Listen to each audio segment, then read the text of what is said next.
Seems like there's nothing for me to do this morning. I guess they don't need me at the police department. Not that I mind. Seems I've got some messages. Let's see. Oh, it's Bryce. Yo, what's up? Want to meet up and go somewhere? Just the two of us. I just want to get out of my crummy temporary apartment. I'm sure we could think of something fun. Is he thinking what I'm thinking? Okay. So we've got... Yeah, Bryce has called me up. Let's take him up on that invitation. Ding dong, that must be him. Yo, what's up? I know you said you wanted to get out of the small apartment of yours, but I'm not sure if mine is much different. Well, I figured yours couldn't be any worse than mine, and now that I'm seeing it from the inside, I have to say the council didn't do a bad job with it at all. I assume it's appropriate for someone of my status. Whereas the chief of police has to make do with whatever he can get. You said it was temporary though. It is, but I'm getting sick of it, to be honest. I can imagine. Anyway, what's the plan? Plan? What do you mean? We've got to do something, right? If you want some entertainment, I could offer you a bookshelf full of it. Wow, Sheridan and the Scepter of Sovereignty should be enough to last you a while. No, I have enough fibre in my diet already. You're not a fan of reading then? Why would I visit you just to read a book? Besides, I do read from time to time. Okay, what do you read? Signs, menus, magazines? They don't count. Okay, let me take a look around your apartment then. Make yourself at home, I suppose. I'm not sure there's anything special about it though. I watched with amusement as Bryce headed for the kitchen. So that's what you're really looking for. Guess what? What's he found? He showed me one of the cheap bottles of wine that had been in the cupboard since I arrived. Why don't you raid the fridge while you're at it? No thanks, this will do for now, just the alcohol. Okay, you wanna play spin the bottle? Sure, we just gotta empty it out first. I assume you don't mean emptying it into the sink. Course not, what a waste. A terrible waste of the second cheapest wine from the store.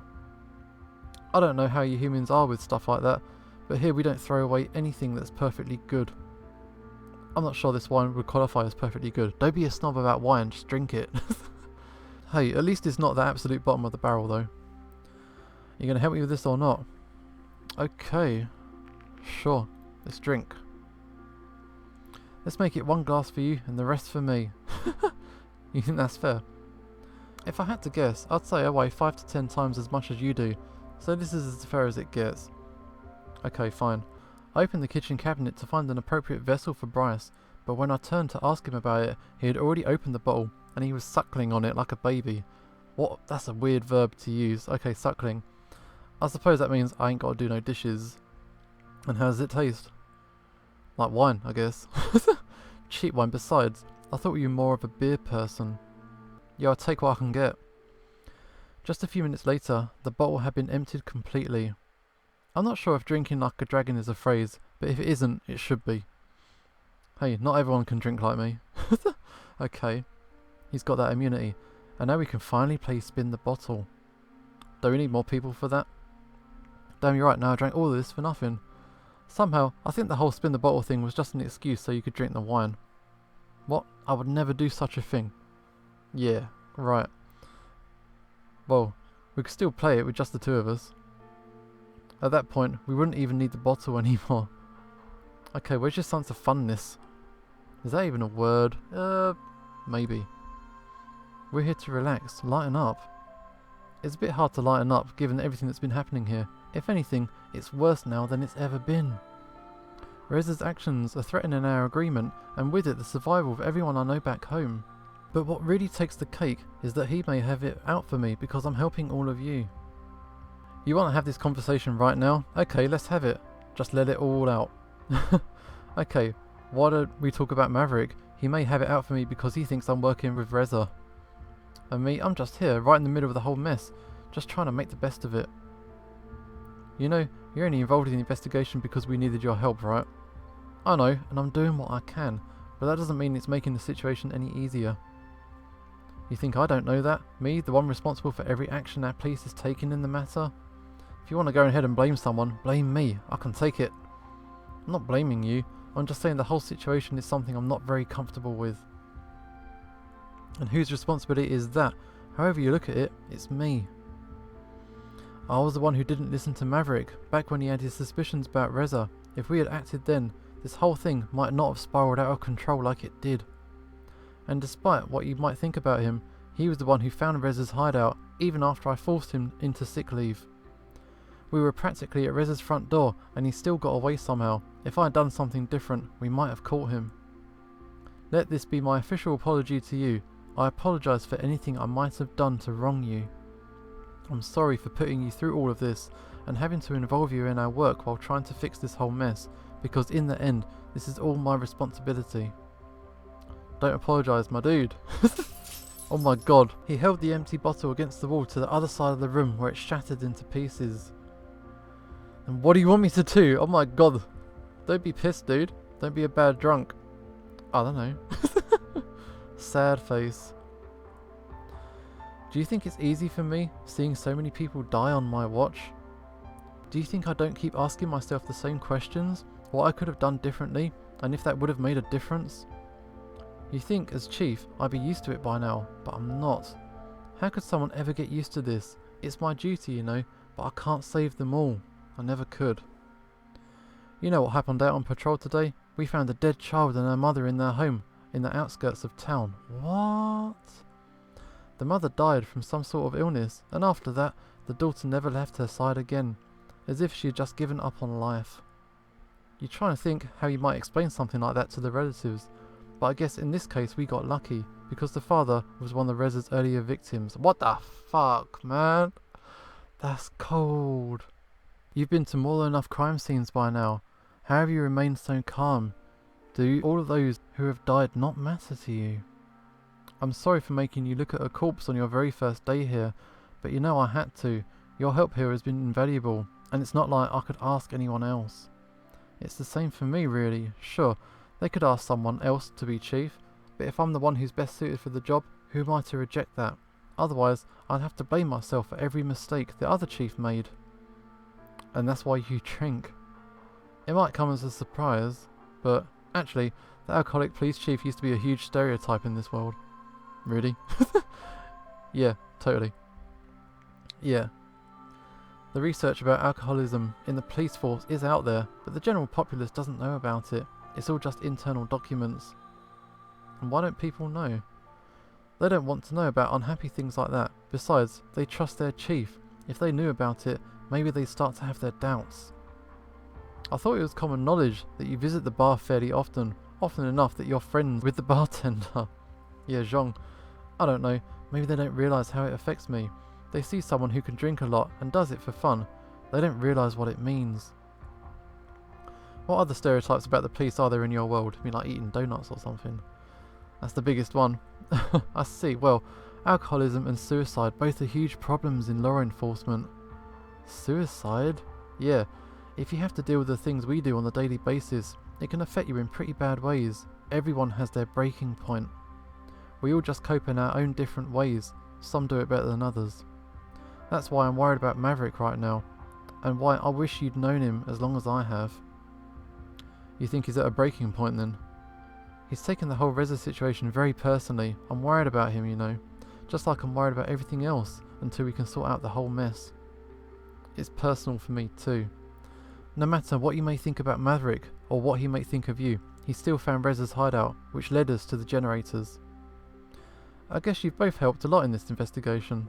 My point with all this is, we're all a very tight-knit group in the police station. Me, Sebastian, Maverick, Naomi. The bond we form on the job is how we know to look out for each other. I can tell you there's nothing else quite like it. What do you think? How many more have to die to stop Reza? If anything, he's more dangerous now than he's ever been before. You know how much depends on how all this turns out. Whatever happens, I'm just glad to have known you. Remember when I told you about the wooden models I'm making? I've never told anyone else about that. As much as I like everyone at the department, it's just not something I could talk about with them. You saw us at the barbecue. I'd never hear the end of it. Sorry about the bottle, by the way. I'd clean it up, but don't worry about it. Empty anyway. Just sweep it later. That's the guy I like. Alright, you won't believe what happened with Emma at work. Okay. Well, I did what you told me and we played along with her. She asked me for a massage again a while ago. And yeah, you gave her the massage. Honestly, I have no idea what I did. I don't even know how to give a massage, so I just pressed and rubbed her here and there. Okay, and what did she do? Well, she seemed to like it a lot. There was a lot of grunting and moaning, plus she gave me a lot of compliments. I guess there was a lot of tension she needed to get rid of. She could visit a massage parlour then. They have many people there who are way more qualified than I am. Yeah? Yeah. Usually, it's those who have better hands than I do, but then she doesn't really want the massage anyway. She just wants me. Okay, so what next? I don't know. After I gave her the massage, she just told me to go home and take the rest of the day off, and the next day, she acted like nothing happened. Did she deny that it happened? No, I didn't even bring it up. We just went on our work as usual. Okay, that's weird. I get the feeling she might ask me to do it again soon. Okay, and what are you going to do that time? I'll probably just do it again. If I can get the day off, I can at least go back to the department and work on the case a bit instead of doing nothing in our office all day. That's a fair point. It makes for an interesting story, that's for sure. True. Can I ask you a question? Shoot. If I told you that I'm a time traveller from the future, what would you say? Wow, straight to it, okay. Time travel. Isn't that just something that happens in bad science fiction novels? Well, why only bad science fiction novels in particular? Don't you think there could be a good one? Let's just say all science fiction novels, because they're all bad. A huge generalisation aside, what if we are in a science fiction story and time travellers are real? I'd want to see some proof of it first. That's not something you come across every day after all. What if I confided it to you as a friend? You still have to show me some proof, or else I'd call you out on the joke. What if I was serious? Well, it's pretty far out. That's the kind of thing someone would make up to scam people for their money, or something like that. Okay, forget about time travellers. What if I told you there's another human here besides Reza and me? Okay, this is getting weird, my dude. Just entertain me for this question. Okay, unless you had some sort of proof, I'd call you crazy. As a member of law enforcement, aren't you supposed to follow up on every report? Yeah, that doesn't mean we've got to believe everything though.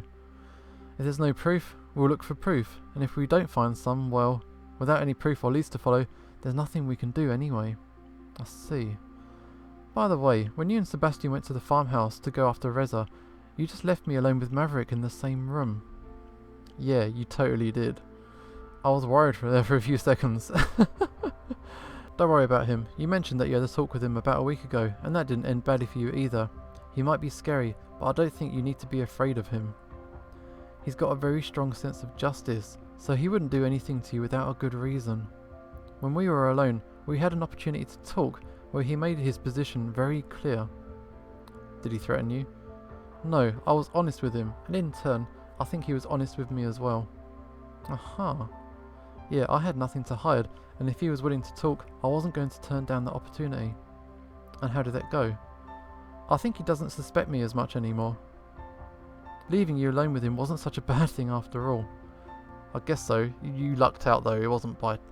Yeah, you didn't mean to do that though. Okay. What's that outside? Is that the fireworks? Must be the summer festival. You wanted to get out of your apartment, and rather than go to the festival, you came here.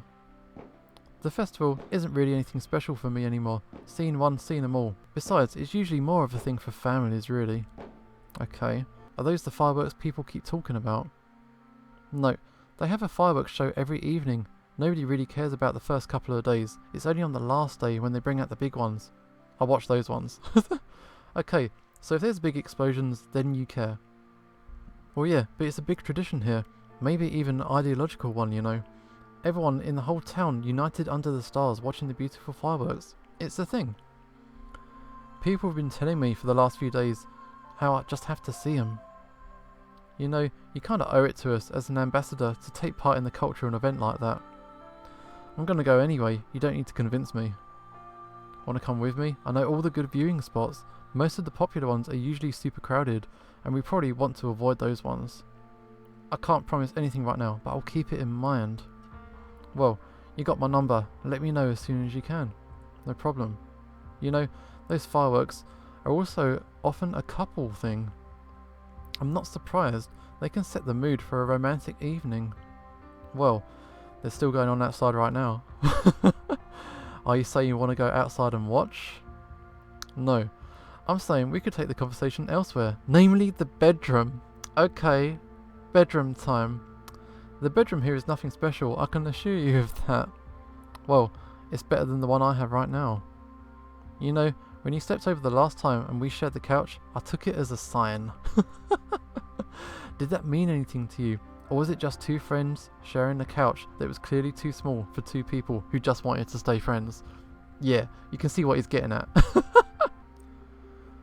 Okay, options. It didn't mean what you thought it meant. It meant exactly what you thought it meant. It didn't mean anything, but we can still make it romantic. Okay, so it's a no, it's a yes, get on me, and let's do it anyway. Let's go full on. It meant exactly what you meant. Why don't we make this a little more romantic then? Share a glass of wine and see where the evening takes us. I should have another bottle in the kitchen. I'll fetch it. Okay. I went into the kitchen to fetch a bottle of wine and 2 appropriate vessels, wondering how Bryce would manage a wine glass. When I returned to the kitchen, however, I met an unexpected sight. What are we seeing? Oh, hello. Okay, sexy seductive dragon. Scream, reject, or accept. Okay, scream, reject, accept. Let's just go. Oh my. Bryce sprang to his feet, a somewhat embarrassed look on his face. What's wrong? No, that was fine. Don't stop. Not something you've seen before, huh? Not like that. Oh my god. And then, especially with my kind, they are, well, I think you can see what I mean. Has he just flashed his dick at us? Aha. Do you just want to stand there and keep staring? No. Then why don't you come a little closer? Okay.